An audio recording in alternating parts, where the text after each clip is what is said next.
Questão da Unesc, Espírito Santo, que fala sobre polaridade de molécula. As moléculas são classificadas, em moléculas polares e apolares. A questão pede então que você identifique na estrutura, nas alternativas, aliás, uma molécula polar e uma molécula apolar.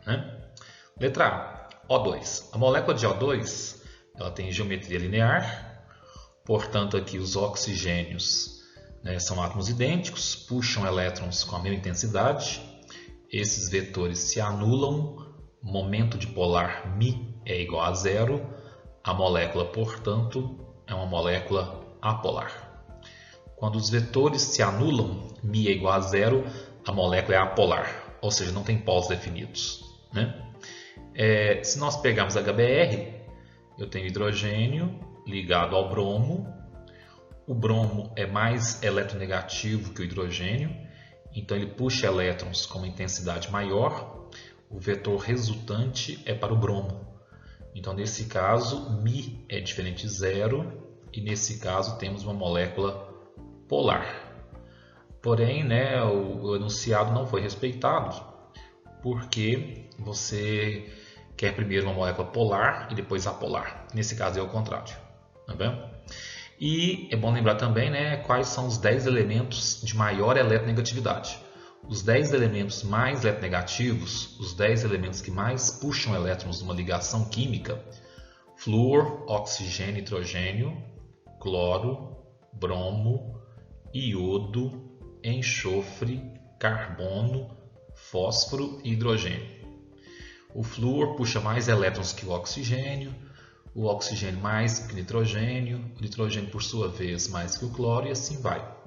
Então é bom nós termos em mente quais são os 10 elementos mais eletronegativos para que eu saiba que o bromo puxa elétrons do hidrogênio, porque o bromo é mais eletronegativo. Letra B. Molécula de CO2. O CO2 é C+O, a estrutura molecular, geometria linear. E o CS2 também, C+S, C+S. Nesse caso, quem puxa elétron é o oxigênio. Os vetores se anulam, a molécula é apolar. E nesse caso, carbono e enxofre, eles têm eletronegatividade muito próximas. O enxofre puxa elétrons, os vetores se anulam, a molécula também é apolar. Nesse caso, temos duas moléculas apolares. Letra C, nós temos o CH3CO2H e a molécula de CCl4. CH3CO2H, na verdade, CO2H é C+OOH. E CCl4 já é C ligado a um cloro, a outro cloro, terceiro cloro e o quarto cloro. Bom, o oxigênio é mais eletronegativo que o carbono e o hidrogênio. Então, aqui nessa molécula, quem puxa elétrons são os átomos de oxigênio.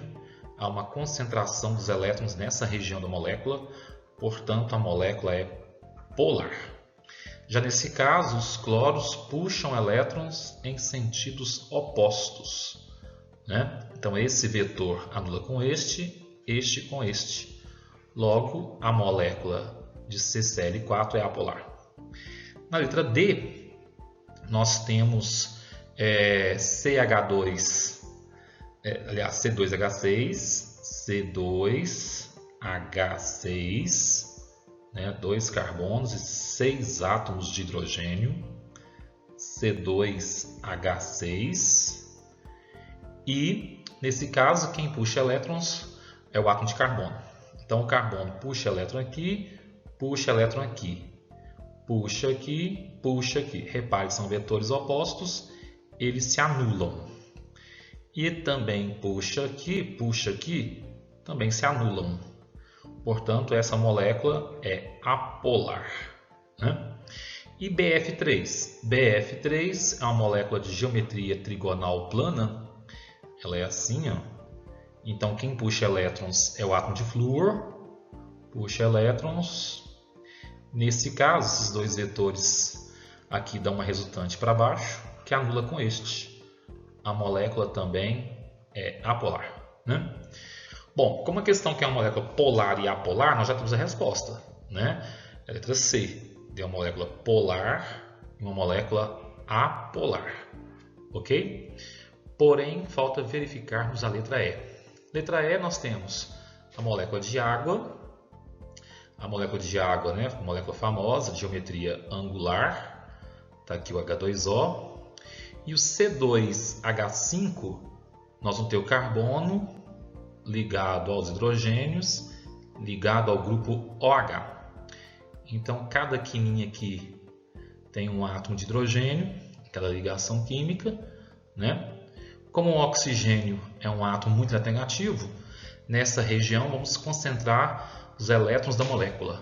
Então, essa molécula, que é do etanol, é uma molécula polar. A água, quem puxa elétrons é o oxigênio. Os vetores não se anulam, dão um vetor resultante para cima. Também é uma molécula polar. Nesse caso, temos duas moléculas polares. Portanto, realmente, a resposta é a letra C.